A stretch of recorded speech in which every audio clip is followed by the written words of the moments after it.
I'm Olivia Keller, 35, the daughter who always stood in the shadow of my father's tech empire.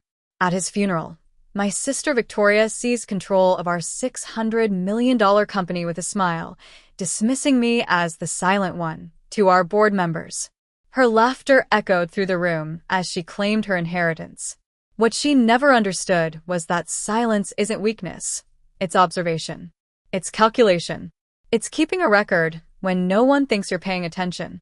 Before I tell you how her perfect crime unraveled, drop a comment letting me know where you're watching from, hit that like button, and subscribe to join me as silence becomes my greatest weapon. Growing up as Richard Keller's daughter meant living in a world where innovation and business were dinner table conversations.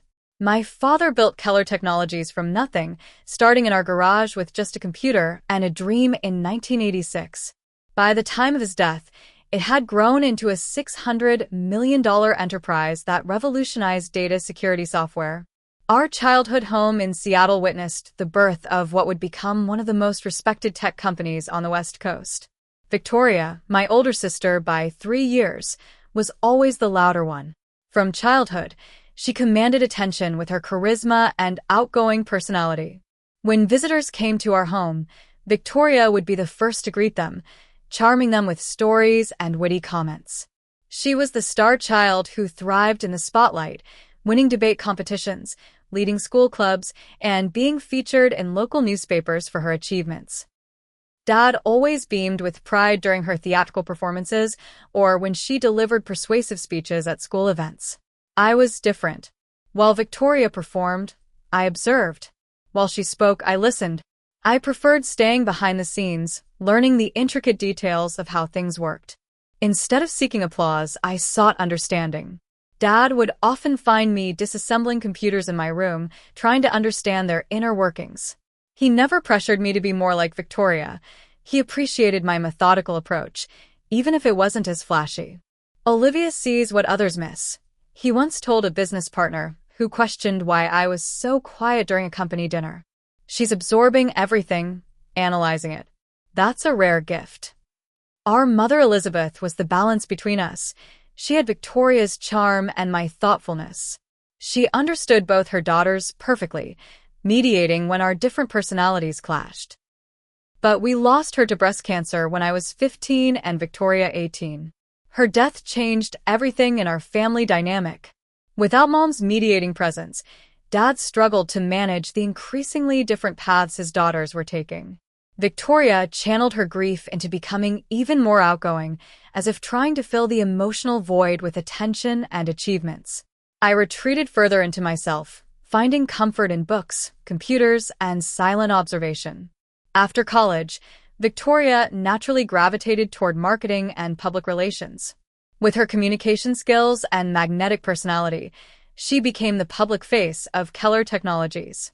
She represented the company at conferences, charmed potential clients, and became a minor celebrity in tech circles. Her Instagram account boasted hundreds of thousands of followers who admired her glamorous portrayal of tech industry success. Meanwhile, I earned dual degrees in computer science and business operations. I worked my way through different departments, finance, operations, product development, learning every aspect of the company from the ground up. While Victoria was being photographed for magazine covers, I was improving our supply chain efficiency by 17% and leading the team that developed our most profitable security software.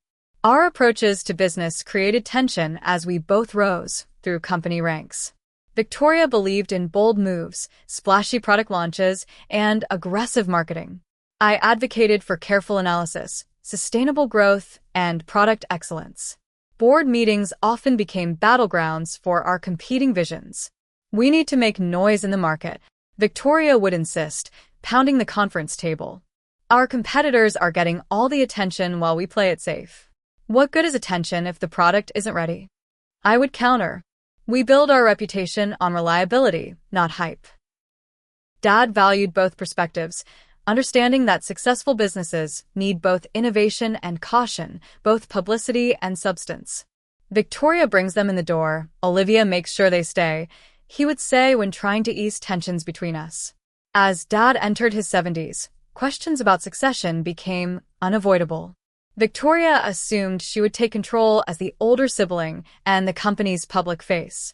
I never openly challenged this assumption, focusing instead on strengthening the company's foundation and operations.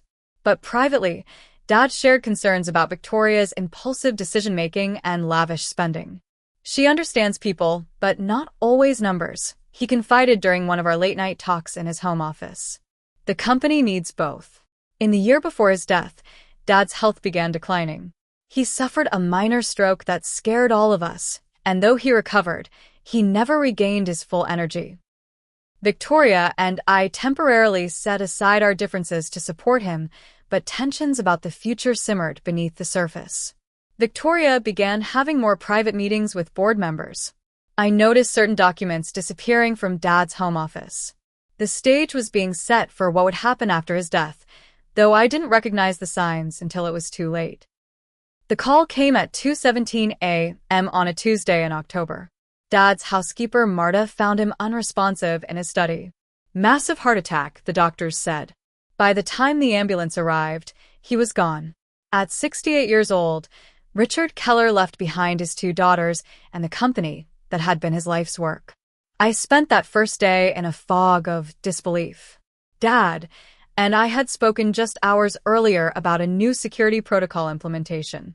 He had sounded tired but engaged, asking thoughtful questions and offering suggestions. Now he was gone, and the world felt hollow.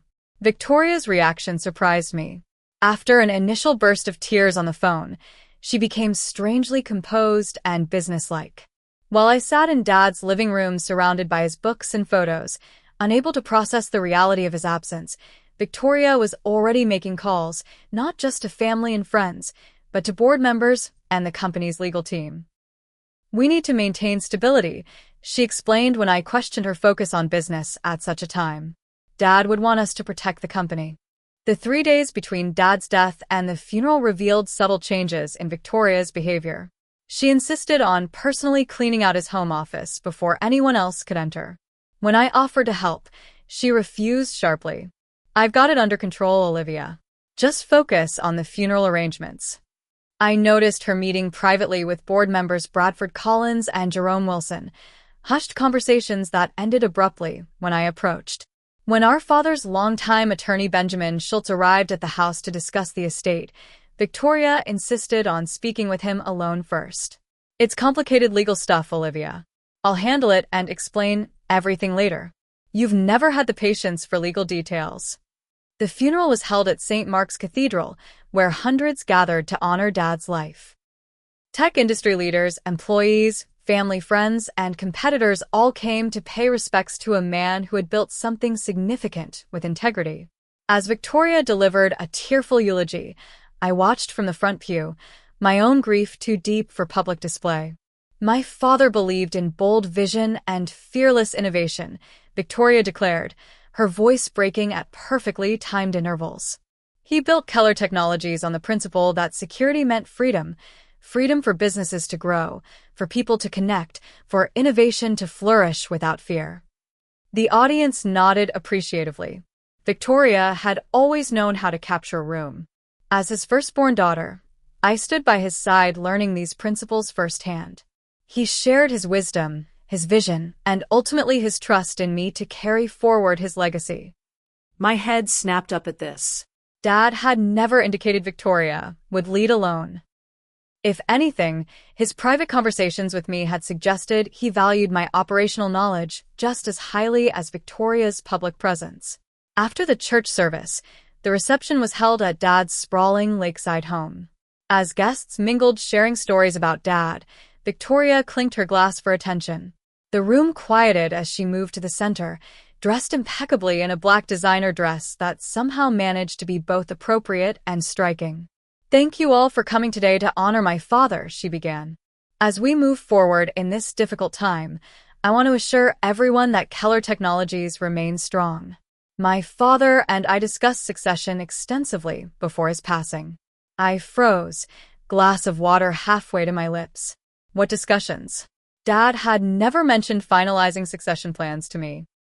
According to his will, which we reviewed yesterday, Victoria continued, my father has left controlling interest of Keller Technologies to me, with full authority as CEO and chairperson of the board. Murmurs rippled through the crowd.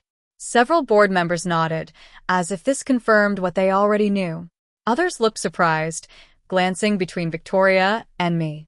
My sister Olivia, Victoria said, turning to me with a smile that didn't reach her eyes, will of course maintain her shares and her role in operations. The silent one of the family has always been more comfortable behind the scenes, haven't you, Liv? The room filled with uncomfortable laughter. Victoria had managed to frame her announcement as both generous to me and aligned with our natural roles. Her husband Marcus stood nearby, failing to hide his smug smile. To my father's loyal employees, Victoria continued, rest assured that while we will be making some strategic changes in coming weeks, the core of Dad's vision remains intact. I maintained my composure through sheer will, refusing to create a scene at Dad's funeral. But inside, confusion and betrayal collided. Dad had never indicated such clear favoritism toward Victoria in his succession plans. In fact, during our last serious conversation about the company's future, he had emphasized the need for balanced leadership. As people approached Victoria to congratulate her, I noticed Dad's longtime assistant Eleanor Gardner watching from across the room. Unlike the others, she wasn't smiling or nodding along with Victoria's announcement. Instead, her expression carried something closer to concern, maybe even suspicion. When our eyes met, she gave me a slight nod before quietly slipping out of the room. The rest of the reception passed in a blur. Colleagues offered condolences mixed with awkward acknowledgments of the new power structure. Some avoided me entirely, already aligning themselves with Victoria's leadership. Others expressed subtle surprise at the arrangement. Your father always spoke so highly of your operational insights, Thomas Jenkins, our CFO, whispered while shaking my hand. This announcement came as a surprise to many of us. By evening's end, as the last guest departed, Victoria approached me on the terrace overlooking the lake where Dad used to spend summer evenings grilling for company picnics. Don't worry, Liv. I'll make sure you're taken care of, she said, patting my shoulder. Dad knew what he was doing. The company needs a strong public leader, not someone who fades into the wallpaper at meetings. Did you actually see this, Will? I asked quietly. Victoria's smile tightened. Of course I did. Benjamin reviewed it with me yesterday. Everything's above board, little sister. Dad just recognized our different strengths. He knew who could lead and who should follow. As she walked away to join her husband, I remained on the terrace, watching the sunset reflect on the lake's surface. Something felt deeply wrong, but grief clouded my judgment. Was I simply unable to accept Dad's decision because it hurt my pride? Or was Victoria's sudden announcement as suspicious as it felt? Either way, I knew that Monday morning would bring a new reality at Keller Technologies, one where Victoria held all the power and I would need to find my place in a company that suddenly felt foreign to me. Monday morning arrived with cold October rain battering Seattle. I reached the Keller Technologies headquarters early, needing the familiar comfort of my office and work routine to anchor me after the emotional chaos of the weekend. The surprise awaiting me in the lobby set the tone for what would become the most challenging period of my professional life. I'm sorry, Miss Keller, but I'll need to see your new access card, said Raymond, the security guard who had greeted me by name every morning for 7 years. My regular access card should work fine, Raymond, I replied, holding up the familiar blue badge. Raymond looked uncomfortable. There was a security protocol update over the weekend, Miss Keller. All executive access was temporarily suspended pending reauthorization. Ms. Victoria Keller sent a memo about it on Sunday. I checked my phone, no memo, no email, no text. Can you call up to my office?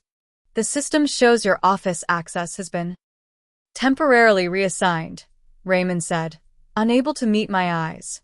Ms. Victoria asked that you meet her in the main conference room when you arrive. Maintaining my composure, I accepted a visitor badge of visitor in the company I'd helped build and took the elevator to the executive floor. The hallways felt different already. Staff members who normally greeted me warmly now avoided eye contact or offered stiff, formal nods before hurrying away. My office door stood open, and inside I found 2 maintenance workers removing my nameplate. Through the glass wall, I could see boxes stacked on my desk, my personal items already packed. Ah, Olivia. Perfect timing, Victoria called from down the hallway. She approached in a crimson power suit, looking refreshed and energized despite our father's funeral being just 2 days prior. I've called an emergency board meeting to formalize the transition. Come with me. The main conference room held the full board of directors, most looking uncomfortable but resigned. Victoria's husband Marcus sat in a chair along the wall, technically not at the table, but clearly present for the proceedings. The company's legal counsel, Benjamin Schultz, sat with a stack of documents before him, his expression unreadable. Now that we're all here, Victoria announced, taking the seat at the head of the table, Dad's seat. Let's make this official. Benjamin has prepared the necessary documentation confirming my position as CEO and chairperson based on my father's will. Benjamin cleared his throat. I've prepared the paperwork as requested, Ms. Keller. However, I should note for the record that this is proceeding unusually quickly after Mr. Keller's passing. Victoria waved away his concern. Dad was always clear about wanting a smooth transition. In today's competitive market, we can't afford leadership uncertainty. She turned to me. Olivia, I've reorganized the executive structure to streamline decision-making. You'll be heading a new department focusing on historical data analysis. Historical data analysis? I questioned. That's not even a real department. It is now, Victoria replied smoothly. Your attention to detail and preference for behind-the-scenes work makes you perfect for it. You'll report to Marcus, who'll be taking over as COO. Murmurs rippled through the board. Marcus had no experience in operations. His background was in real estate sales, and he had never worked a day at Keller Technologies. I'd like to see the will, I said quietly but firmly. Victoria signaled Benjamin, who slid a document across the table. I reviewed it carefully, noting immediately that it lacked Dad's usual thoroughness. The signature looked close to Dad's but slightly off. The pressure points and angle weren't quite right. I had studied Dad's contracts and signatures for years, and something felt wrong. This doesn't make sense, I said. Dad always believed in balanced leadership. Grief affects people differently, Olivia, Victoria said with exaggerated sympathy. Dad and I had many private conversations about the future. He recognized that my vision aligned more closely with his own. Board member Jerome Wilson, always one of Victoria's supporters, nodded. Richard did express concerns about market visibility. Victoria's public profile gives shareholder confidence. The meeting continued with Victoria outlining her bold new direction for the company. Key elements included aggressive expansion into consumer markets, a flashy headquarters relocation to San Francisco, and a complete rebranding that would minimize the Keller name in favor of a more modern identity. By meeting's end, the board had voted, not unanimously, but with sufficient majority, to approve Victoria's leadership and initial strategic changes. I abstained from voting, which Victoria characterized as typical indecisiveness. The next 2 weeks unfolded like a systematic dismantling of everything Dad had built. Victoria fired 3 department heads who had been with the company since its early days, claiming they were resistant to necessary evolution. She canceled the security software update I had been developing for 18 months, redirecting those resources to a consumer app with questionable market potential. Marcus installed himself in a corner office larger than mine had been, despite having no clear responsibilities beyond strategic oversight. He began scheduling meetings with our largest clients, despite knowing nothing about our products or services. I reached out to Benjamin privately, hoping to understand how this succession plan had materialized without my knowledge. I'm as surprised as you are, Olivia, Benjamin admitted in a hushed voice during our brief meeting at a coffee shop away from the office. Your father discussed various scenarios with me, but never finalized anything. Victoria presented me with this signed document after his death, claiming he had prepared it with another attorney. And you didn't question it? I asked. Benjamin looked uncomfortable. It had his signature. Victoria was insistent that this reflected his latest wishes. Without evidence to the contrary. He trailed off, then added, I've worked with your family, for 20 years. This doesn't feel right to me either, but legally, my hands are tied unless you can prove otherwise. Back at the office, now relocated to a tiny interior room with no windows, I began noticing the ripple effects of Victoria's leadership. Employee morale plummeted as arbitrary new policies were implemented daily. Client complaints increased as Marcus bungled relationships that had been stable for years. Victoria spent lavishly on office renovations and company cars while cutting the research budget by 40%. Most painful was watching loyal employees being pushed out. Janet from accounting, who had worked alongside Dad since the beginning, was given an impossible workload until she resigned. Michael from the development team, whose security innovations had won industry awards, was reassigned to customer service until he left for a competitor. Throughout it all, Victoria continued her public celebrations. She gave interviews to tech magazines portraying herself as the visionary daughter carrying forward her father's legacy. She hosted extravagant client events where she was always the center of attention. And whenever we crossed paths, she made sure to remind me of my new place in the hierarchy. "The quarterly numbers for your department seem low, Olivia," she commented during a management meeting, referring to the essentially meaningless metrics of my manufactured role. "Perhaps analyze less and produce more? Dad always said you were better with details than big picture." Dad had never said any such thing, but contradicting her publicly would only make me appear petty and defensive. Instead, I began quietly observing everything: Victoria's decisions, Marcus's mistakes, the changing company culture, the financial implications. I took notes, saved emails, recorded meetings when legal to do so. If I was going to be the silent one, I would make that silence purposeful. I would make it a record. 3 weeks after Victoria's takeover, I received a text message from an unexpected source. "Coffee at Westlake Park, 2 p.m. tomorrow. Important. Eleanor." Dad's longtime executive assistant Eleanor Gardner had been conspicuously absent since the funeral. According to office rumors, she had taken early retirement, one of Victoria's first executive decisions. The following afternoon, I found Eleanor waiting on a park bench, looking older than her 60 years.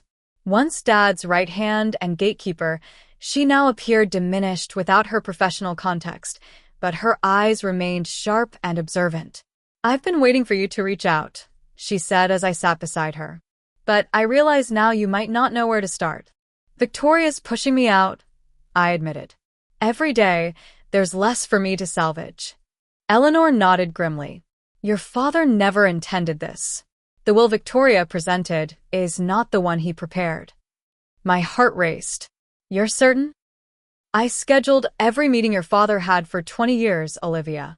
I know who he met with and when." 2 months before his death, after his health scare, he updated his will with Patricia Jameson, not Benjamin. Victoria wasn't informed. Where would this updated will be? That's the problem. Patricia has no copy in her office. She checked when I called her. "Your father took the only signed original, saying he would secure it himself." Eleanor leaned closer. "Richard didn't trust Victoria with certain matters. He never told me explicitly why, but he became more careful around her in recent years." This conversation sparked what would become a careful, methodical investigation. Eleanor became my first ally, providing context and historical information that would prove invaluable.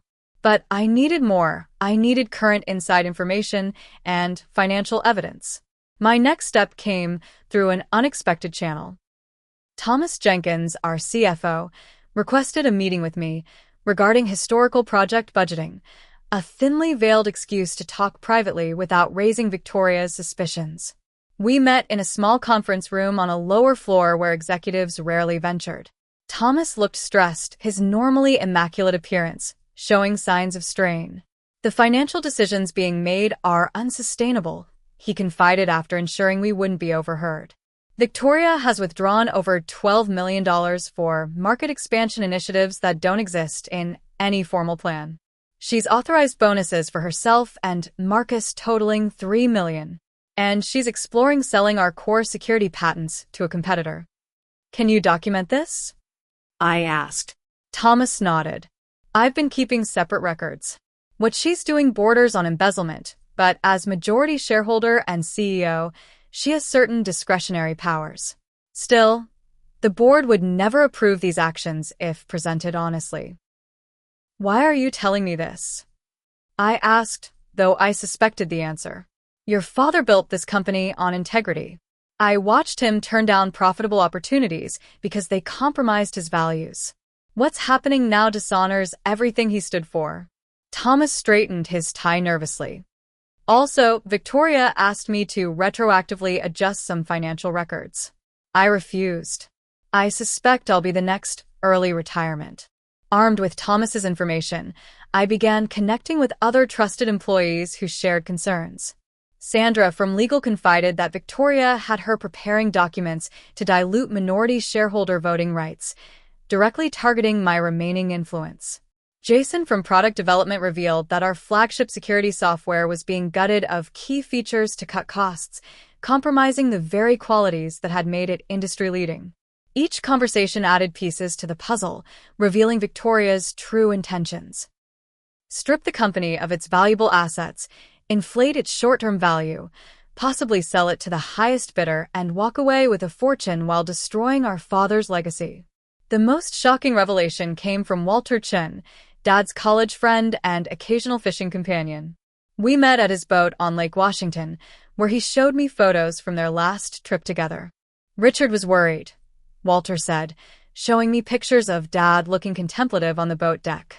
He said Victoria had been accessing company funds improperly, small amounts at first, growing larger over time. He discovered she'd been falsifying expense reports for years. "Did he confront her?" I asked. Walter nodded solemnly. "That's why he changed his will. He told me the new arrangement would ensure accountability. He was giving you operational control, Olivia. He said you were the only one who truly understood what made the company work." "Did he tell you where he kept the will?" "Not specifically. But he mentioned his fishing spot. Not this one, the cabin at Cedar Lake. Said he kept his most important things there, away from prying eyes." Meanwhile, Victoria's leadership was causing visible damage. Our stock price dropped 15% in a month as market analysts questioned the company's erratic new direction. 2 major clients declined contract renewals, citing concerns about management stability. Talented employees continued leaving for competitors. Victoria responded by becoming more controlling and paranoid. She installed monitoring software on company computers, required managers to report daily on team conversations, and banned certain topics from being discussed in meetings, including any mention of our father's original business philosophy. Marcus proved equally problematic in his unearned position. He approved a server migration that resulted in 3 days of system downtime for major clients. He hired friends for senior positions despite their lack of qualifications. In one spectacular blunder, he gave a technical presentation to our largest government client without preparation, resulting in the immediate cancellation of a 7-figure contract. Through it all, Victoria maintained her public facade, blaming market conditions and resistance to necessary change for the company's declining performance. In industry events, she portrayed herself as the visionary fighting against outdated thinking, much of which she attributed to me. "My sister means well," she told a technology podcast, "but she never understood Dad's bigger vision. She's the silent one in the family, always watching, rarely contributing. Some people are leaders, others are observers.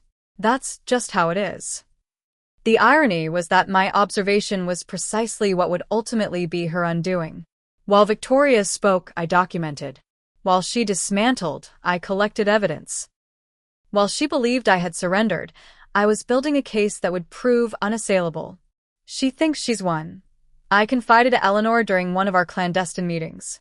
"She actually believes I've given up." "Your silence has always been your strength, Olivia," Eleanor replied. "Richard saw that. Victoria never will, until it's too late." Cedar Lake lay 3 hours east of Seattle, a quiet retreat where Dad had purchased a small cabin 20 years earlier. He'd gone there monthly to fish, think, and escape the pressures of running a growing technology company. Victoria had always considered it too rustic and isolated, visiting only twice in all those years. I had joined Dad there often, appreciating the stillness and clarity the place seemed to provide. The cabin stood unchanged since Dad's death, dust gathering on the simple furniture.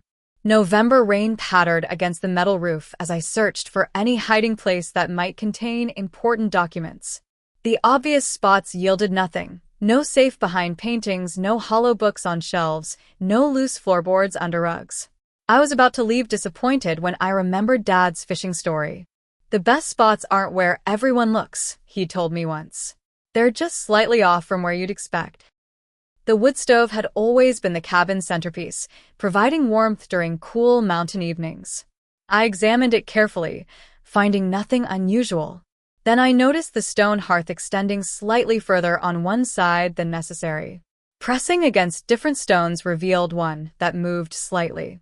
Behind it lay a small lever that, when pulled, opened a concealed drawer built into the hearth space. Inside lay a waterproof document case containing exactly what I hoped to find: Dad's true will, notarized and dated just 2 months before his death. With trembling hands, I read the contents, confirming Eleanor's suspicions. Dad had indeed intended equal ownership between Victoria and me, but with me as CEO and Victoria continuing her role in marketing and public relations. An attached letter explained his reasoning. He valued Victoria's public presence but had concerns about her financial judgment and impulsive decision-making. More shocking were the additional documents in the case, financial records showing Victoria had been embezzling company funds for nearly 3 years, using falsified project codes and phantom vendor accounts. Dad had been quietly investigating her activities before his death. A handwritten note addressed to me read simply, "Olivia, if you're reading this, trust your instincts. Do what's necessary. Dad." With the authentic will secured, I contacted Patricia Jameson, the attorney who had prepared it. After verifying its authenticity, she agreed to help build our legal case. The will Victoria presented was clearly fraudulent, Patricia confirmed after reviewing both documents. Richard's true intentions are legally binding. The challenge will be addressing the actions taken under false pretenses over these weeks. We assembled a small team working in complete secrecy, Patricia handling legal strategy, Thomas providing financial evidence, Eleanor contributing historical context and documentation of proper procedures, and several loyal employees gathering evidence of Victoria's mismanagement. The investigation revealed the full extent of Victoria's deception. Beyond embezzlement and the fraudulent will, she had backdated documents to make it appear Dad had authorized certain financial decisions, removed board meeting minutes that contradicted her claims, pressured employees to alter reports showing negative outcomes of her decisions, used company funds for personal expenses, including renovations to her vacation home, explored selling core technology patents to competitors for personal profit.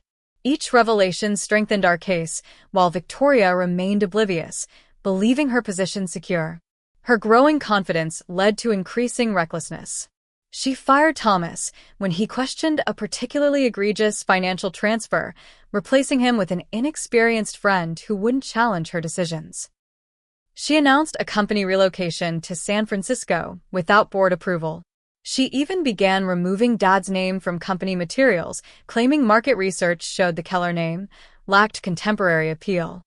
Marcus proved equally damaging. His disastrous management of operations resulted in product delays, quality issues, and client complaints.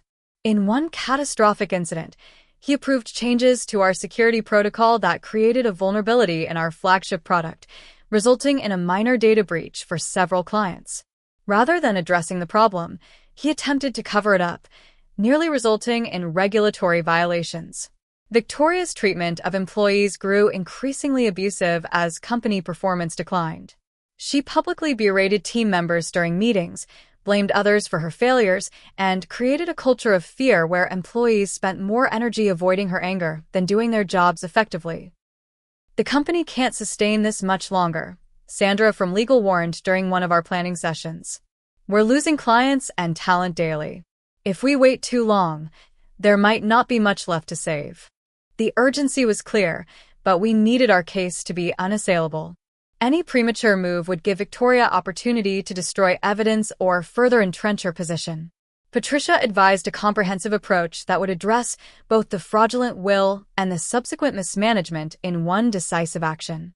"We need to present this to the full board with overwhelming evidence," she explained. "Victoria will fight back with everything she has. We can't leave any room for doubt." Over the next week, we gathered final documentation, prepared presentations, and coordinated with key board members who had expressed private concerns about Victoria's leadership. We scheduled everything for the quarterly board meeting, where Victoria would be presenting her strategic vision update, a perfect opportunity to reveal the truth. The night before the meeting, I returned to Dad's lakeside home, sitting on the same terrace where Victoria had dismissed me after the funeral. The company Dad built was barely recognizable after just 6 weeks under Victoria's control.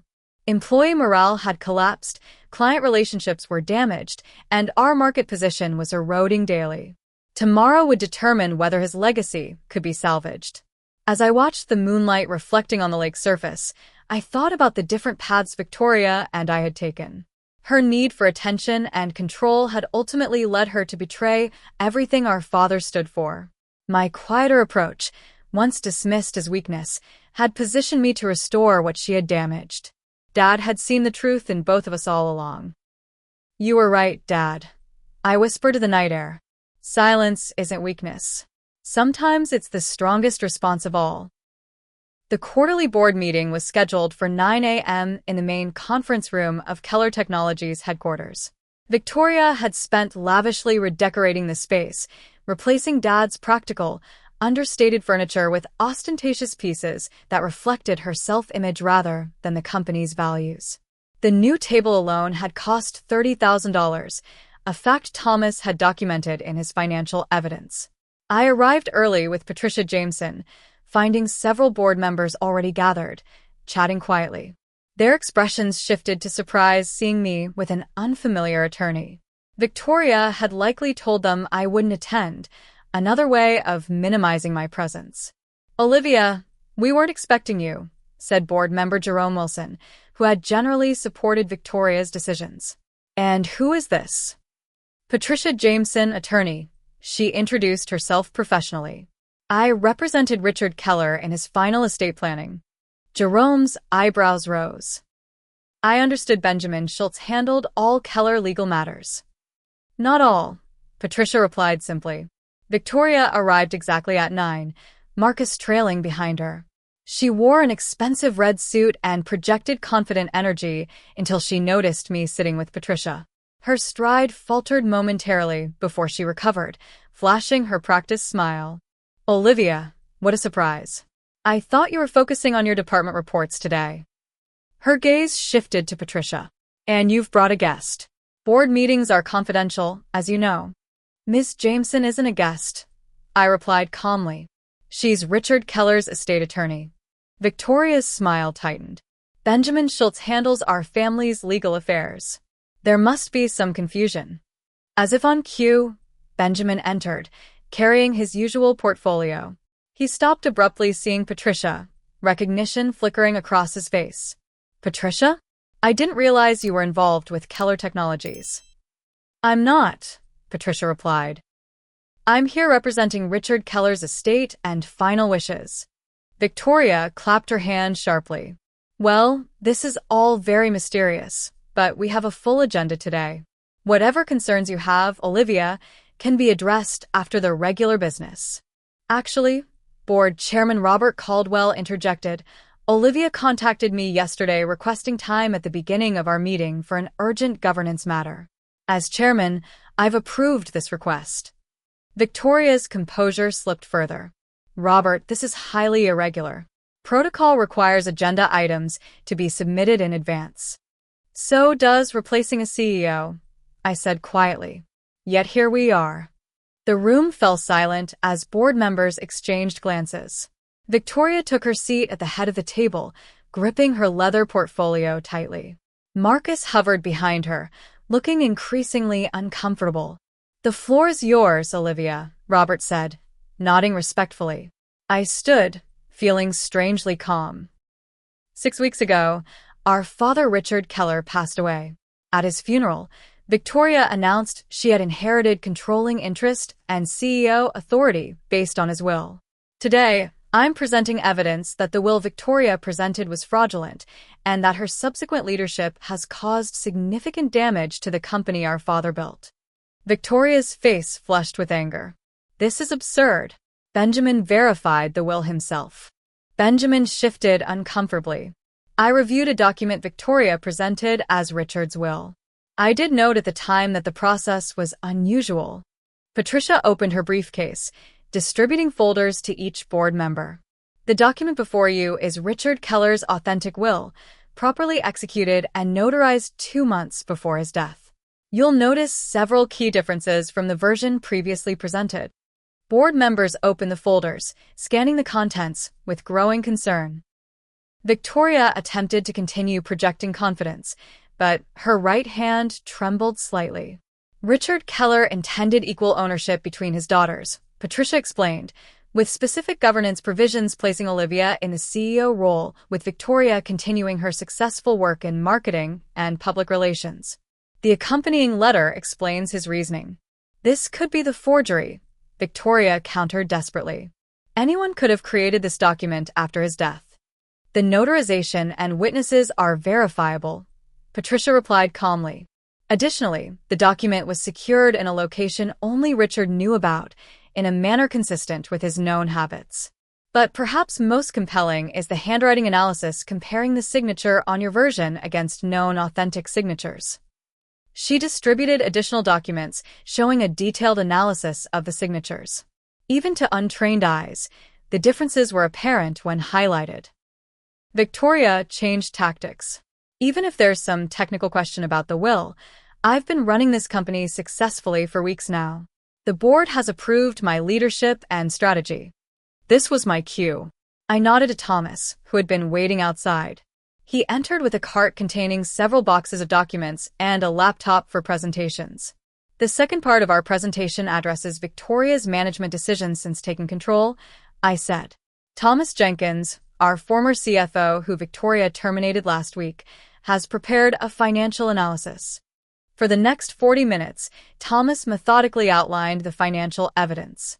Board members' expressions grew increasingly alarmed as he detailed unauthorized fund transfers, falsified expense reports, misappropriated resources, and the alarming decline in company performance metrics. In 6 weeks, company valuation has decreased by nearly $78 million, Thomas concluded. Client retention has fallen by 23%.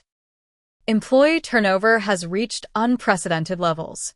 And the security vulnerability created under Marcus Carter's operational oversight has exposed us to potential legal liability with federal clients. Throughout the presentation, Victoria's demeanor shifted from indignation to panic. She attempted several interruptions, each more desperate than the last, but Robert firmly maintained order, allowing the full presentation to proceed. When Victoria could finally respond, her voice had lost its usual polished quality. These are malicious distortions. Olivia has always been jealous of my relationship with Dad and my natural leadership abilities. This is a coordinated attempt to undermine me because she can't accept that Dad chose me to lead.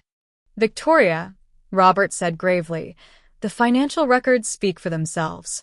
The unauthorized transfers to your personal accounts cannot be explained away as strategic investments. Victoria's strategy shifted again. Marcus handled most of those financial decisions. I trusted his judgment as COO. She glared at her husband, already looking for a scapegoat. Marcus blanched. That's not true. You authorized everything. You told me what to sign. Their unified front collapsed as Victoria and Marcus began blaming each other, revealing even more damaging information in their mutual accusations. You said the board would never check the details, Marcus blurted, destroying any remaining credibility they might have had. Victoria grabbed her phone, frantically typing. I'm calling our personal attorney. This meeting is over until legal representation arrives. Actually, Sandra from legal spoke up from where she waited near the door. I've already implemented the data security protocol. All company servers and files have been secured against deletion or modification. The evidence is preserved. Victoria stood suddenly, her chair toppling backward. This is a coup. I'm still the majority shareholder according to current company records. Not anymore, Patricia replied calmly. With the authentic will now registered with the court as of 8 o'clock this morning, ownership reverts to Richard's actual intentions, equal shares between you and Olivia, with specific governance provisions as he detailed. Victoria's face contorted with rage. She turned to Marcus. Get my laptop from the office. Delete everything. Ms. Keller, Robert interrupted firmly. Any attempt to destroy company records would constitute a criminal offense at this point. Security has already been instructed to prevent removal of any devices or documents from the building. As if to confirm this, 2 security officers appeared at the conference room entrance.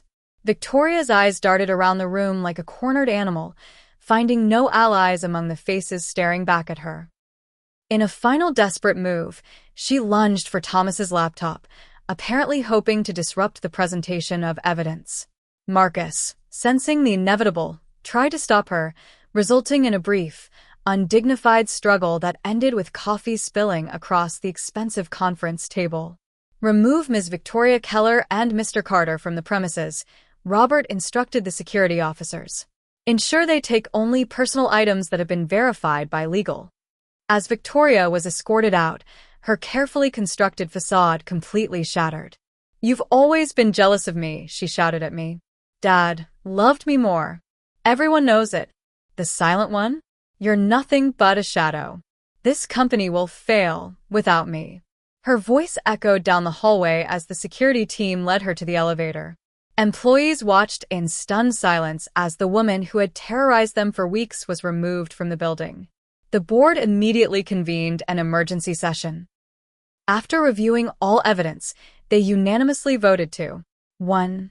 Accept the authentic will as the governing document for company ownership. 2. Remove Victoria from all positions and responsibilities. 3. Appoint me as interim CEO pending formal confirmation. 4. Initiate an independent audit of all decisions made during Victoria's tenure. 5. Prepare necessary legal actions regarding the fraudulent will and financial misappropriation. By afternoon, a company-wide email announced the leadership change. The relief among employees was palpable. People I passed in hallways smiled genuinely for the first time in weeks. Later that day, I sat in Dad's former office, soon to be mine, when Thomas brought additional news. Victoria tried to access the executive financial accounts from her home computer, he reported. Fortunately, we had already frozen everything. She also attempted to contact several clients, claiming she was being forced out in a hostile takeover. How did clients respond? I asked. They called us to verify. When we explained the situation, diplomatically, most expressed relief. Apparently, Victoria's erratic behavior had already concerned them. The following days brought additional revelations as our audit progressed. Victoria had been embezzling funds even longer than we initially discovered. She and Marcus had been planning to sell the company's core technology to competitors. Most disturbing was evidence suggesting she might have accessed Dad's personal files shortly after his death, possibly even before calling emergency services. As news of the situation became public, industry response was swift. Technology publications that had recently featured Victoria's visionary leadership now covered the dramatic downfall. Our stock price, which had been declining steadily under Victoria's management, stabilized and began recovering as market confidence in the restored leadership grew. Victoria, true to form, attempted to control the narrative through social media, claiming she was the victim of corporate sexism and family betrayal. Her posts grew increasingly erratic as legal consequences loomed. Within weeks, both she and Marcus faced criminal charges for fraud, embezzlement, and corporate malfeasance.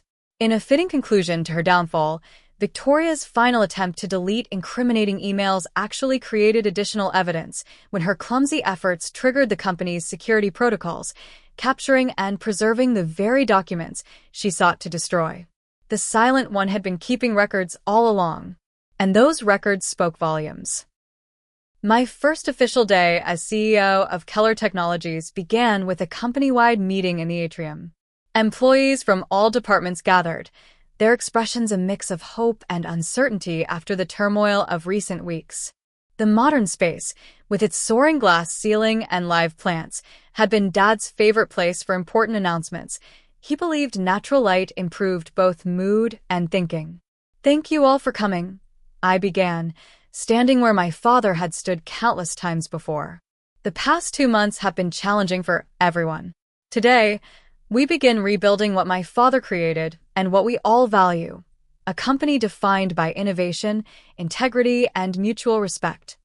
I outlined immediate priorities: stabilizing client relationships, reviewing all decisions made during Victoria's tenure, and restoring the company culture that had made us successful. Most importantly, I emphasized that no employee would be penalized for actions taken under Victoria's direction out of fear or coercion. "We're not looking for blame among our team," I assured them. "We're looking forward to renewal." The applause that followed felt like collective exhale, relief mixed with cautious optimism. I noticed smiles returning to faces that had been guarded and tense for weeks. The rebuilding process began immediately. My first executive decision was rehiring key employees who had been forced out, including Janet from accounting and Michael from development. Their institutional knowledge proved invaluable in identifying and reversing Victoria's most damaging policies. Thomas Jenkins returned as CFO with expanded responsibilities for financial governance. Eleanor Gardner came out of her early retirement to serve as my chief of staff, bringing continuity and wisdom to the executive office. Sandra from legal was promoted to general counsel, recognizing her ethical stance during the crisis. Victoria's legal troubles mounted quickly. The district attorney filed criminal charges for fraud, embezzlement, and forgery. Civil litigation followed as shareholders sought damages for her mismanagement. Marcus faced similar charges, though his attorney pursued a strategy of portraying him as Victoria's unwitting accomplice rather than active participant, a characterization Victoria bitterly contested in public statements. Their united front completely collapsed under legal pressure. Marcus eventually accepted a plea deal, testifying against Victoria in exchange for reduced charges. Victoria maintained her innocence despite overwhelming evidence, resulting in a highly publicized trial that exposed the full extent of her deception and narcissism. The verdict surprised no one: guilty on all major counts. The judge, citing the calculated nature of her crimes against a family business following her father's death, imposed a substantial sentence including prison time and financial restitution. Victoria's final courtroom statement revealed her unchanged perspective: "I was the only one who could have taken this company to the next level. Everyone else was too small-minded to see my vision." While Victoria's legal drama played out in public, our focus remained on rebuilding.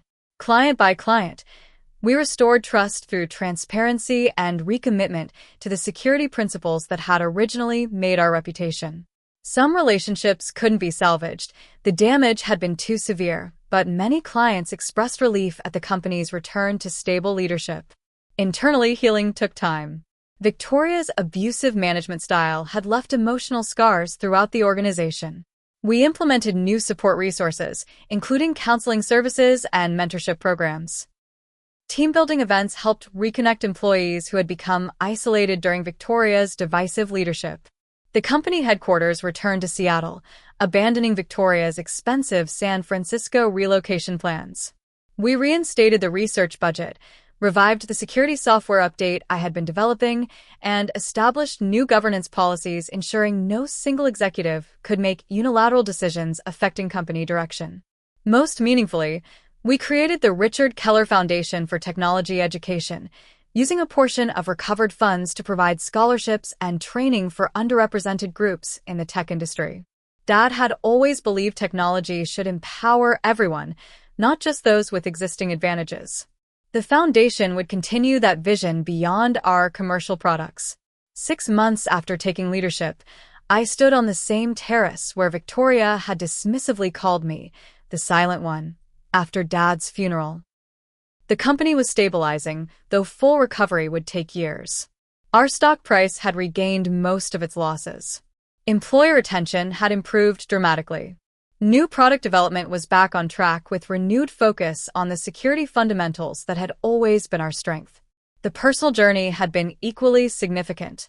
The quiet, observant person I had always been, sometimes doubting my own leadership potential when compared to Victoria's charismatic presence, had proven exactly what the company needed in crisis. My methodical approach, once mistaken for indecisiveness, had enabled me to build an irrefutable case when it mattered most. The following weekend, I visited Dad's grave, placing fresh flowers against the simple headstone he had requested. The autumn leaves were turning, creating a canopy of gold and crimson above the peaceful cemetery. "We saved it, Dad," I said quietly. "The company is back on track. Your legacy continues." A gentle breeze rustled the leaves as I sat on the bench nearby, reflecting on everything that had happened and the lessons learned through this painful experience. First, I'd learned that true strength often looks different than we expect. Victoria's loud confidence had masked fundamental weakness, insecurity driving her need for control and validation. My quieter approach, focused on understanding rather than dominating, provided resilience when challenges emerged. Second, I discovered that observation is power. While Victoria performed, I watched. While she commanded, I collected. The habit of careful attention that she dismissed as passivity became the very tool that preserved Dad's true legacy. Third, I'd come to understand that integrity isn't just a moral virtue, it's a practical business strategy.